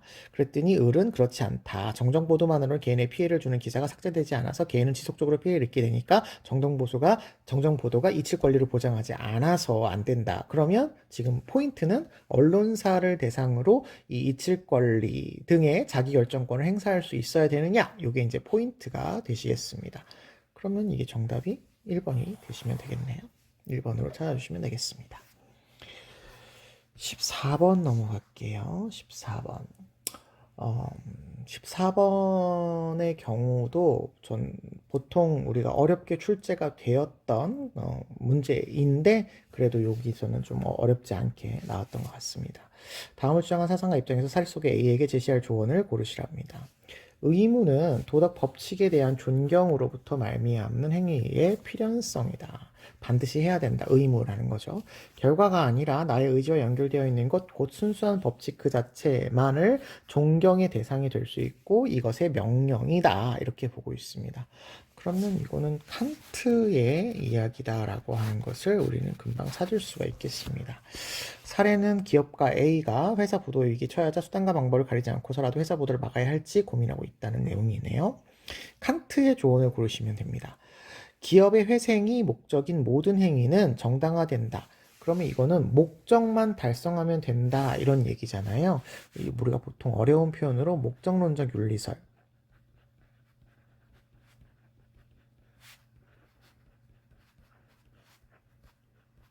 목적을 달성하면 이게 정당화, 그러니까 도덕적으로도 옳다 이렇게 얘기하는 건데 아니죠. 칸트는 목적, 결과 달성과 무관하게 도덕 법칙을 준수했느냐 이게 이제 포인트가 되는 거죠. 2번 동기와 무관하게 결과가 좋으면 옳은 행위가 될 수 있다. 지금 1번하고 같은 말인데요. 역시 결과가 좋으면 좋다 이런 얘기를 하지 않습니다. 3번 기업가의 의무에 맞는 행위가 곧 도덕적인 행위임을 명시해라. 기업가의 의무에 맞는 행위가 도덕적인 행위가 될 수 있지요. 도덕적인 행위가 될 수 있습니다만 지금 이 표현은 이 자체가 곧 도덕적인 행위냐 이렇게 물어보는 거예요. 그렇지는 않죠. 의무에 맞기만 하면 모두 도덕적이다 이렇게 얘기하지는 않습니다. 같은 의무라고 해도 칸트는 동기가 중요하잖아요. 순수한 어떤 도덕 법칙을 존경하겠다라는 의식에서 나와서 행동을 해야 이게 도덕적인 것이라고 이야기하시는 분이기 때문에 뭐 예를 들어서 도둑질 하지 말아라 라고 하는 국가의 시민으로서의 의무가 있다. 그런데 그거를 우리가 마음속에 있는 이성의 법칙으로서 존중해서 나온 게 아니고 그냥 법에 따라서 강제적으로 한 것이라면 칸트는 도덕적인 행위라고 하지 않기 때문에 이것은 칸트가 동의할 말이라고 볼 수가 없겠습니다. 이 말은 우리 많이 했던 것이라서 잘 아실 수 있을 것 같아요. 4번 기업을 살리려는 맹목적인 경향성에서 벗어나서 선의지에 따라라. 그렇죠.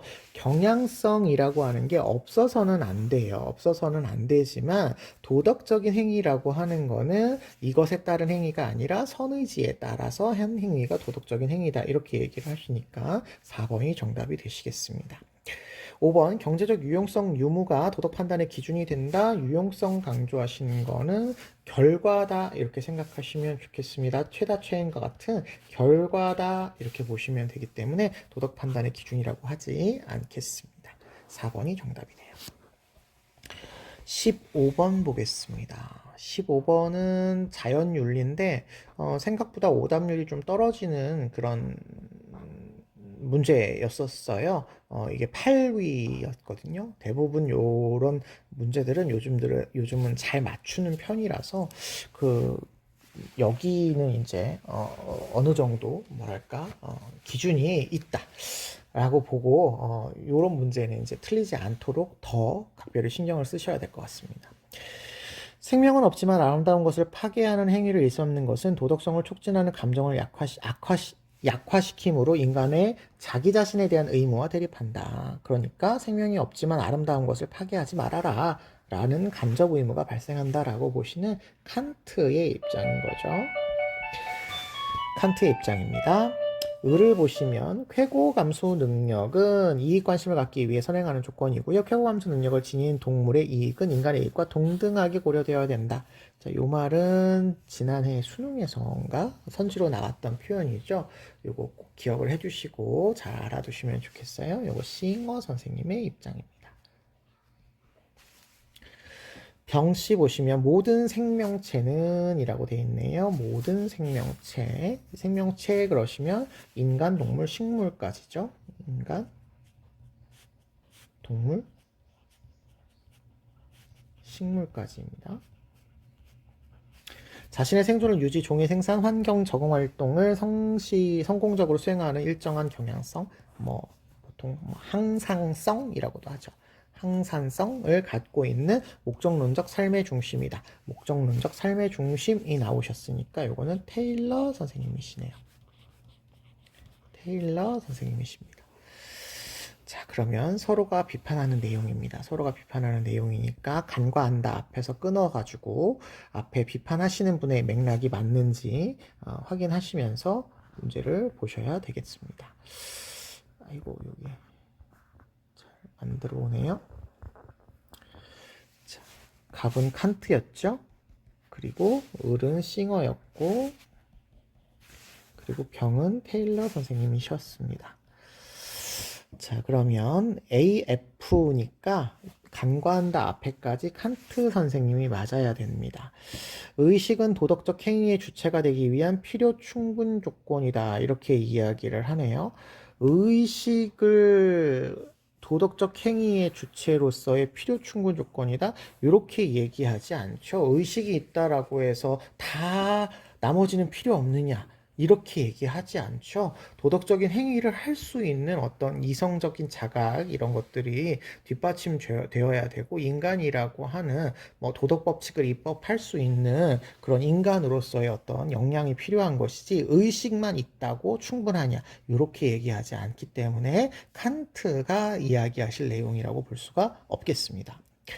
그 다음에 2번 보겠습니다. 인간뿐만 아니라 B면은 요거는 이제 싱어가 이야기하실 내용이네요. 인간뿐만 아니라 동물에 관련해서도 인간의 의무가 발생한다. 자, 여기서 중요한 포인트는요. 일단 싱어 입장에서 보면 동물과 관련해서 인간의 의무가 발생한다 이렇게 얘기하고 있습니다.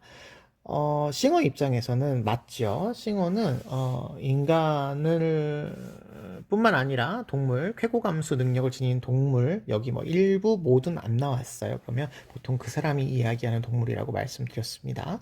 이 동물과 관련해서 인간의 의무가 발생을 하죠. 그래서 싱어 입장에서는 맞는 표현입니다. 그런데 지금 이게 인간의 의무예요. 그래서 인간의 의무, 인간에 대한 의무라고 본다면 이거 칸트가 간과하지 않죠. 인간에 대한 스스로에 대한 간접 의무가 있으니까 인간의 의무가 있다 이렇게 보셔야 되니까 간과하지 않아서 틀리는 답이다. 이렇게 보시면 되겠습니다. 3번 B하고 D입니다. 그러면 싱어 선생님이 비판하시는 내용입니다. 인간을 위해 동물에게 친절하는 것은 종차별주의가 아니다라고 했는데 인간을 위해 이렇게 얘기한다면 인간을 목적으로 동물을 친절하게 대하는 것이에요. 그러면 동물을 도구나 수단으로 대한다 이런 얘기거든요. 그렇다는 얘기는 인간은 중요하고 동물은 수단이나 도구가 될 수 있다라는 거니까 종차별주의라고 얘기하셔야 되겠죠. 종차별주의라고 얘기하셔야지 아니라고 얘기하시면 안 되겠죠. 4번 C는 테일러가 싱어를 비판하는 내용입니다. 테일러가 싱어를 비판하는 내용. 어떤 개체가 이익관심을 갖지 않아도 도덕적 지위를 지닐 수 있다. 이익관심은 뭐 쾌고에 관련된 이익관심이죠. 우리가 보통 그래서 이익관심 그러면 선생님이 그냥 쾌고감수 능력과 동일한 표현으로 생각해라. 이렇게 말씀을 드렸는데 쾌고감수 능력을 갖는 존재들이 이제 이익관심을 갖는 거니까. 그래서 테일러 입장에서는 이익관심이 없어도라고 하는 거니까 보통 식물이 이익관심이 없는 그런 대상인 거죠. 쾌고감수 능력이 없는 이익관심이 없는 그런 존재. 식물도 있고 물론 쾌고감수 능력이 없는 동물도 있기는 합니다. 아무튼 그런 존재들도 도덕적인 지위가 있죠. 있죠. 있기 때문에 테일러의 표현에서는 맞는 표현입니다. 그러나 싱어 선생님은요 그렇지 않죠. 간과하죠. 그러니까 이 관심을 가져야만, 왜냐하면 싱어 선생님의 입장에서는 쾌고감수 능력이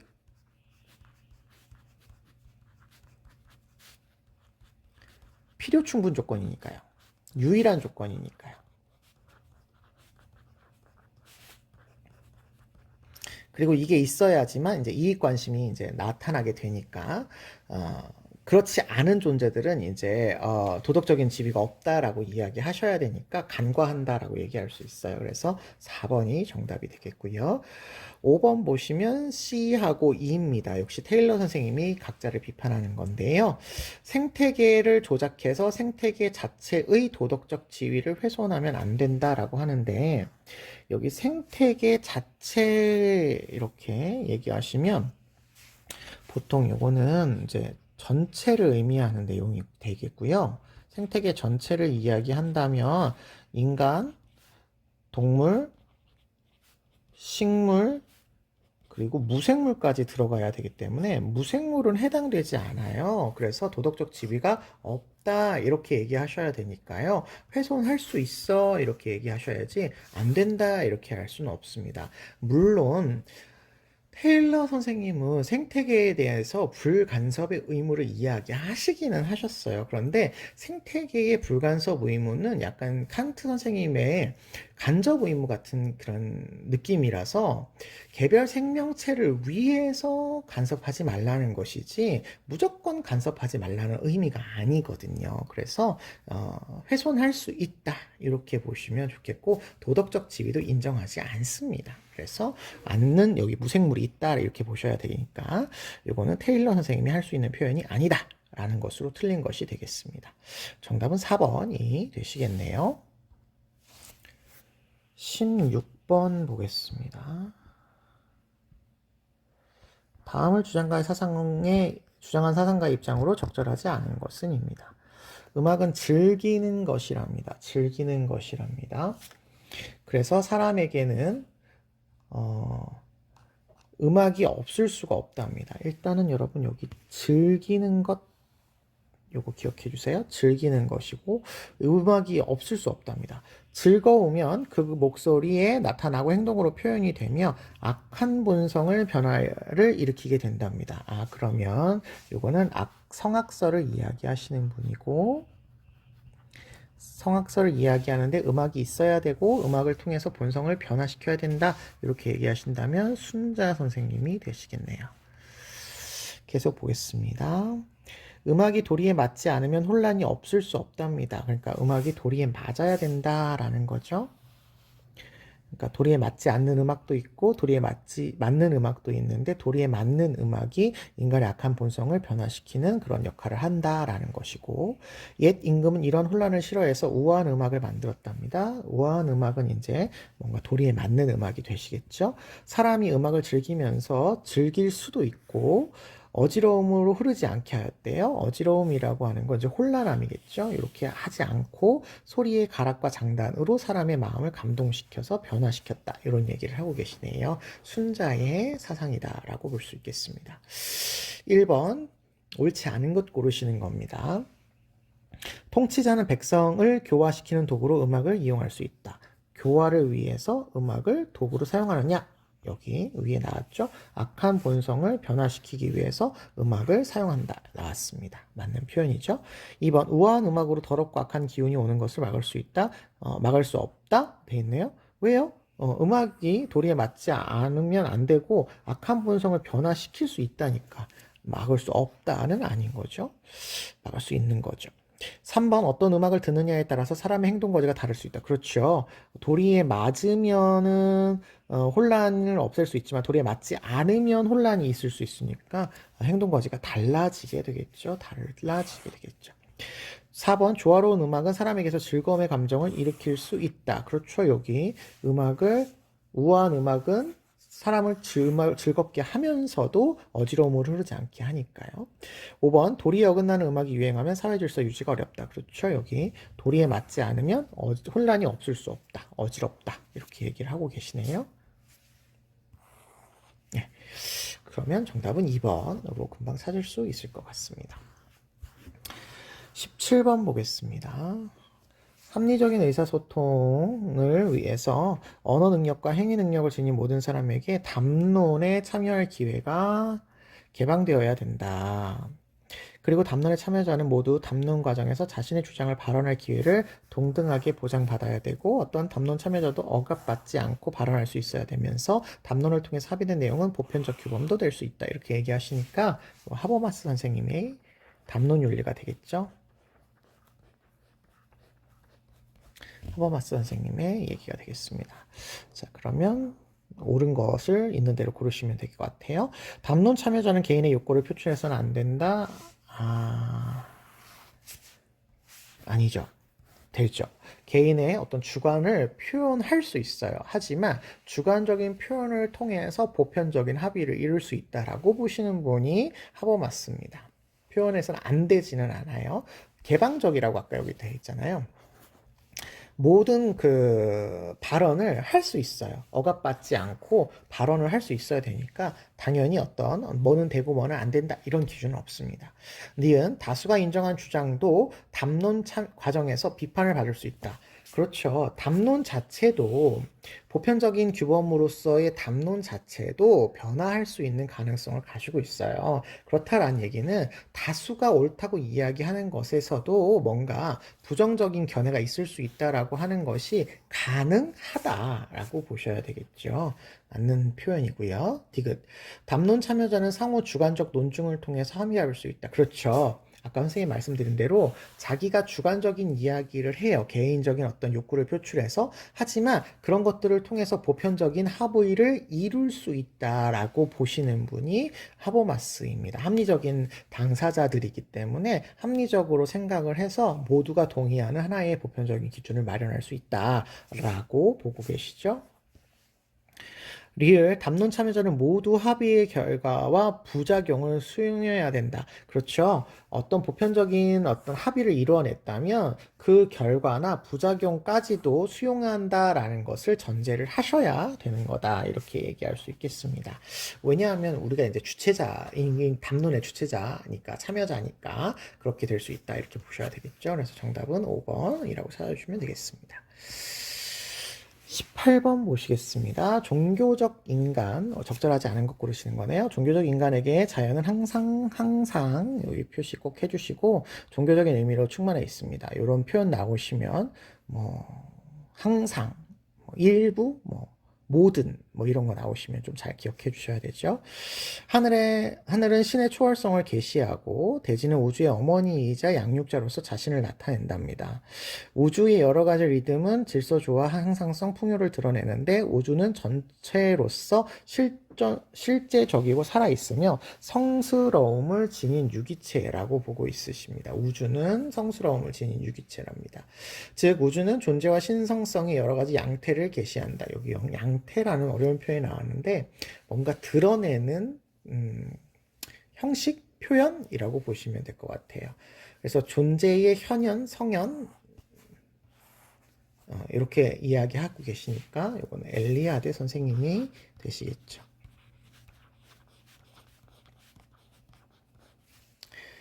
자, 1번. 종교적인 인간에게 모든 자연은 우주적 신성성으로 계시된다. 여기 성스러움이 지닌 유기체다. 이렇게 나와 있으니까 맞고요.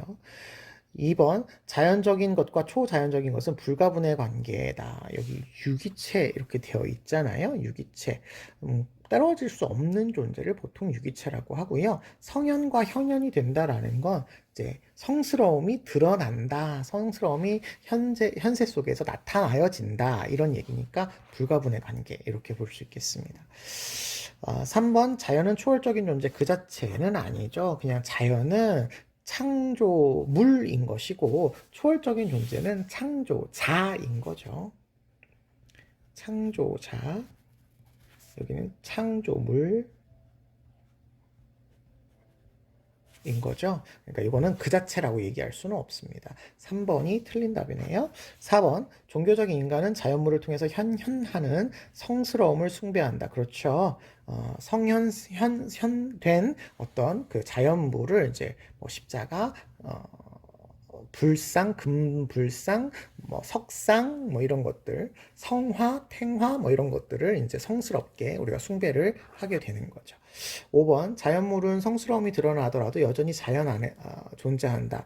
그렇죠. 성스러움이 드러난다고 갑자기 자연 안에 없어져가지고 뭐 성스러운 세계로 날아가는 건 아니잖아요. 자연 안에 있는 거죠. 맞습니다. 정답은 3번이 되겠습니다.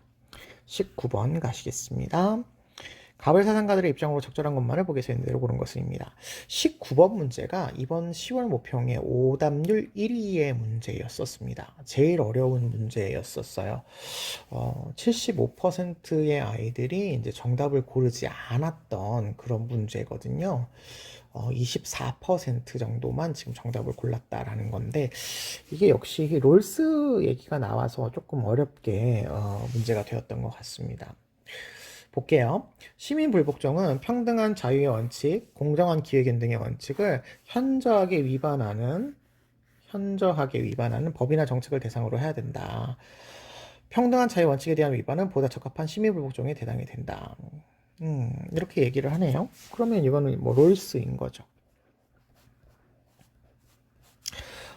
여기서도 이제 우리가 좀 가져가야 될 게 여기 평등한 자유의 원칙과 공정한 기회운동의 원칙이 현저한 위반이 나오는데 그 중에서도 이제 평등한 자유의 원칙에 대한 위반이 보다 더 그러니까 공정한 기회 균등의 원칙보다 더 시민 불복종의 대상으로서 이제 기준이 된다 이렇게 얘기를 하니까 롤스의 정의의 원칙에 대한 우열성이 여기 시민 불복종에도 적용이 되고 있구나라는 것을 알아볼 수가 있는 것 같습니다. 을을 보시면 시민불복종은 민주주의 원칙에 복종하는 습관이 깊을수록 그만큼 더 쉽게 정당화될 수 있습니다. 민주주의 원칙에 대한 복종하는 습관이 그러니까 중요하다는 거네요. 요 선지도 좀 잘 기억해 주세요. 나오시게 되면 우리가 혼동될 수 있습니다. 습관이 깊을수록 정당화가 될 수 있습니다. 그러니까 사람들이 민주주의 원칙을 잘 따라서 한다고 한다면 이 민주주의의 원칙에서 벗어난 어떤 행위가 나타났을 때 저거 시민 불복종 할 수 있지 라는 것으로 정당화가 쉬울 수 있다라는 거죠. 때문에 우리가 중단시키려고 하는 악의 크기와 행위가 가져올 법과 민주주의에 대한 존중의 감소 정도를 저울질 계산해 봐야 된다 라고 표현하고 계시니까 이거는 이제 싱어 선생님이 되시겠습니다. 자, 기억부터 보시겠습니다. 소수자의 기본권을 박탈하는 법은 시민불복종의 대상이 될 수 있느냐라고 물어보고 있으십니다.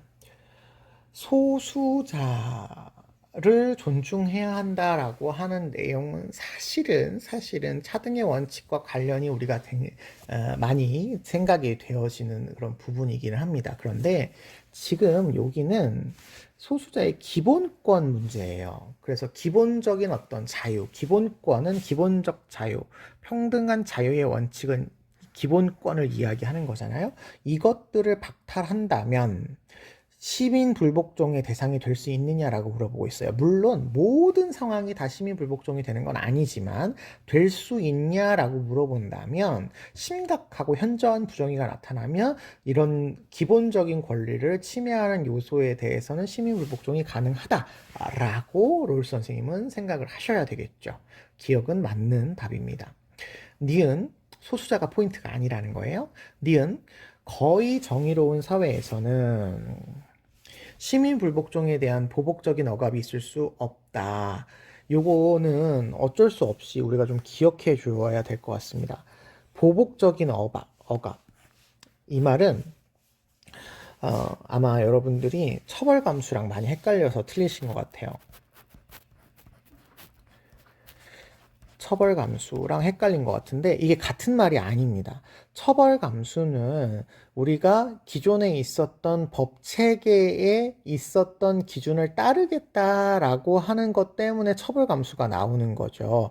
그래서 만약에 이제 시민 불복종을 통해서 어떤 위법한 행위를 했을 때 그 위법한 행위에 대한 처벌 감수가 당연히 이루어져야 되는 거잖아요. 이건 맞는 건데 여기 보복적인 억압이라고 하는 건 시민 불복종을 했다라는 이유만으로 뭐 다른 어떤 보복이나 이런 것들이 이루어진다는 거예요. 법을 새로 만들거나 정책을 새로 만들어서 보복적인 억압을 한다 이런 거거든요. 그러니까 이건 처벌 감수의 개념과는 다른 건데 롤스는 거의 정의로운 사회에서는 처벌 감수가 아니라 보복에 대한 억압은 나타나지 않는다. 있을 수 없다라고 얘기하신답니다. 왜냐하면 체계가 사회협동 체계이기 때문에 사람들의 생각이나 사람들의 어떤 기준이 그런 어떤 민주적이고 정의의 원칙을 준수하겠다라고 하는 적정 수준 이상이 된 거예요. 그렇기 때문에 너가 정당하게 시민 불복종을 했어? 그러면 그것에 대해서 혹시 내가 피해를 본다 할지라도 정의의 원칙을 존중해야 된다라는 의식을 바탕으로 하고 있으니까 보복하지는 않는다. 이렇게 생각하신 것 같습니다. 그래서 이거는 없다라는 말로 여러분이 기억을 해주시면 좋을 것 같아요. 디귿 보겠습니다. 다수가 공유하고 있는 정의관을 대상으로 시민불복종을 행사할 수 있다. 자, 다수가 공유하고 있는 정의관이 대상이야. 그러니까 다수가 이게 맞다라고 얘기하는 건데 그런 것들이 시민불복종을 해도 되는 거냐 이렇게 얘기를 하고 있습니다. 일단 싱어는 다수의 정의관이 시민불복종의 기준은 아니에요. 다수의 정의관이 될 수도 있고 안 될 수도 있기 때문에 이것 자체를 근거로 한다 이렇게 얘기하진 않습니다. 근거가 아니에요. 그러니까 뭐 불복종할 이유가 없어요. 그렇지만 우리가 생각하기에 싱어는 최대다수 최대행복이니까 다수가 생각하는 것이라면 다수의 행복 최다 최행에 맞는 거 아닐까? 최다 최행 이렇게 생각할 수 있어요.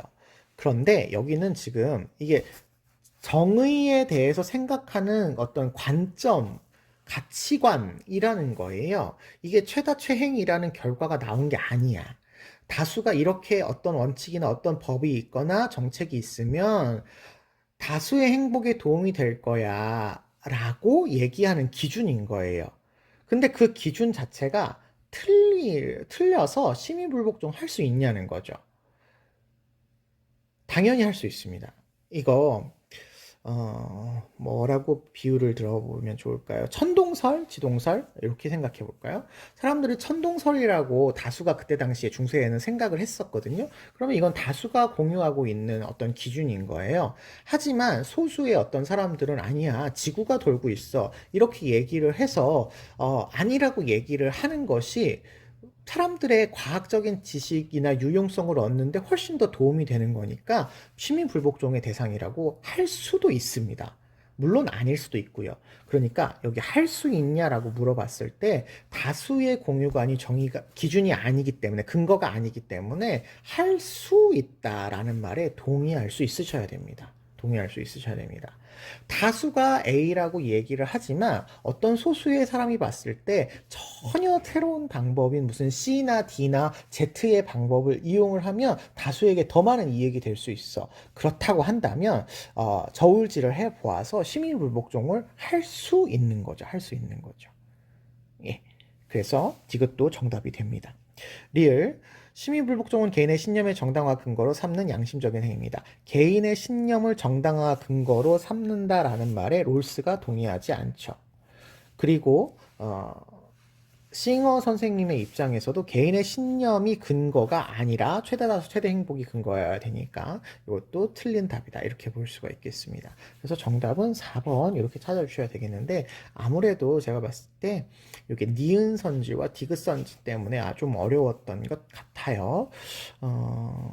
우리가 이런 새로운 어떤 맥락의 선지가 나오게 되면 조금 더 천천히 잘 생각해 보시면서 문제를 풀어주시는 게 좋을 것 같다라고 볼 수 있을 것 같습니다. 이건 뭐 제가 딱히 여러분에게 뭐 어떻게 해라라는 것보다는 새로운 개념으로 여러분이 머릿속에 넣어주셔야 될 것들이라고 생각이 되네요. 디귿 같은 경우에 다수가 공유하고 있는 정의관이 싱어에서는 기준이 아니다라는 거 하나 꼭 기억을 해주시면 좋겠습니다. 20번 문제 보겠습니다. 신문 칼럼에 지지할 입장 고르시는 문제입니다. 생명공학의 발달로 유전병의 근본적인 치료가 가능해졌고 실제로 채세포 유전자 치료제가 환자의 동의에 따라 임상적으로 많이 사용되고 있답니다. 채세포 유전자 치료 환자의 동의. 그런데 채세포 유전자 치료는 주로 환자의 개인에게만 영향을 미친답니다. 유전자 치료는 개인에게만 영향을 미쳐요. 제한적으로 허용될 수 있답니다. 하지만 생식세포 유전자 치료의 경우에는 인간으로 성장할 잠재적을 지닌 배아의 파기가 수반되는 연구가 필요하다는 점에서 윤리적인 논란의 소지가 될 수 있답니다. 배아의 파기가 수반된다. 인간으로 성장할 수 있는 잠재성을 지닌 배아의 파기가 수반된다. 또한 치료 전에 실시하는 유전자 검사로 인해 얻은 배아의 유전적 정보가 치료가 아닌 자질 강화에 활용되어서 적극적인 우생학으로 이어질 수도 있으니까 생식적인 유전자 치료는 허용돼서는 안 된다. 이렇게 얘기하네요. 유전자 치료에 대해서 채세포 유전자 치료는 허용할 수 있지만 물론 다 허용하는 것도 아니고 여기 제한적으로 라고 되어 있습니다. 제한적으로 허용될 수 있지만 생식세포 유전자 치료는 안 된다. 이렇게 얘기하고 있는 겁니다. 자, 1번. 모든 유전자 치료는 환자 본인의 동의 없이 실시할 수 있다? 아니죠. 환자의 동의가 필요하고요. 모든 유전자 치료를 하는 것도 아니죠. 2번 생식세포 유전자 치료를 위한 유전자 검사는 허용해야 된다. 생식세포 유전자 치료를 위해서 유전자 검사를 하면 아까 위에 인간으로서 성장할 수 있는 잠재적인 진인 배아가 파괴되기 때문에 안 된다. 이렇게 얘기하고 있죠. 유전자 치료는 자녀의 자질 강화 목적으로 실시되어야 된다가 아니라 자질 강화에 활용되니까 실시되면 안 된다. 이렇게 얘기하고 있고요. 유전자 검사의 결과는 치료 이외의 목적으로 활용되어야 한다. 이 목적으로도 활용되어야 된다? 아니죠. 치료 이외의 목적으로 활용되면 안 되죠. 뭐, 우생학이나 뭐, 자질 강화, 뭐, 이런 거 안 된다. 그래서 5번, 배아를 수단화하는 유전자 치료 연구는 금지되어야 한다. 그렇죠. 인간의 잠재성을 발휘할 수 있는 이 배아를 수단으로 대우할 수 있는 것들은 금지되어야 된다. 이렇게 얘기하고 계셔서 5번이 정답이다. 이렇게 찾을 수가 있을 것 같습니다. 네. 여기까지 우리가 10월달 문제를 풀어보았는데요. 전반적으로 9월달에 비해서 칸트 문제는 조금 우리가 접근이 쉬워졌었던 거에 비해서 칸트 문제가 조금 롤스의 시민불복 문제가 조금 어려웠었고, 그 다음에 형벌과 관련한 문제와 사회 계약과 관련된 문제가 좀 어렵게 출제가 되었습니다. 생윤에서 이제 어려운 포인트가 되어지는 부분들이 이제 자연과 윤리 뭐 이런 데에서 조금 넘어가고 있는 그런 추세인 것 같아요. 물론 이제 롤스의 정의론 관련해서는 꾸준하게 어렵게 나오고 계시기 때문에 정의론 그 분배 정의 관련돼서는 늘 공부를 하셔야 되겠고, 그 밖에 이제 이런 시민불복종이나 사회개혁 그리고 형벌과 관련해서도 이렇게 새로운 선지나 내용이 나올 수 있다. 우리가 연계율이 한 50%로 낮아졌기 때문에 기존에 나왔던 수능 특강 수능 완성만으로는 충분하지 않을 수가 있어서 조금 더 우리가 사고를 넓혀서 생각을 해줘야 될 필요가 있을 것 같습니다. 물론 이게 우리가 다 공부를 해서 알고 있다면 괜찮겠지만 어떻게 뭐 이렇게 학자들마다 그 사상을 다 알 수 있겠어요. 어려운 부분이 있을 수 있기 때문에 이러한 내용들을 우리가 좀 확장적인 지식을 활용해가지고 풀어낼 수 있도록 해주는 어떤 전략적인 지혜가 좀 필요하지 않을까 생각이 됩니다. 아무튼 올해 모의고사 마지막까지 보시느라고 고생 많으셨고, 최종적으로 수능까지 좋은 결과 있기를 바라겠습니다. 수고하셨어요.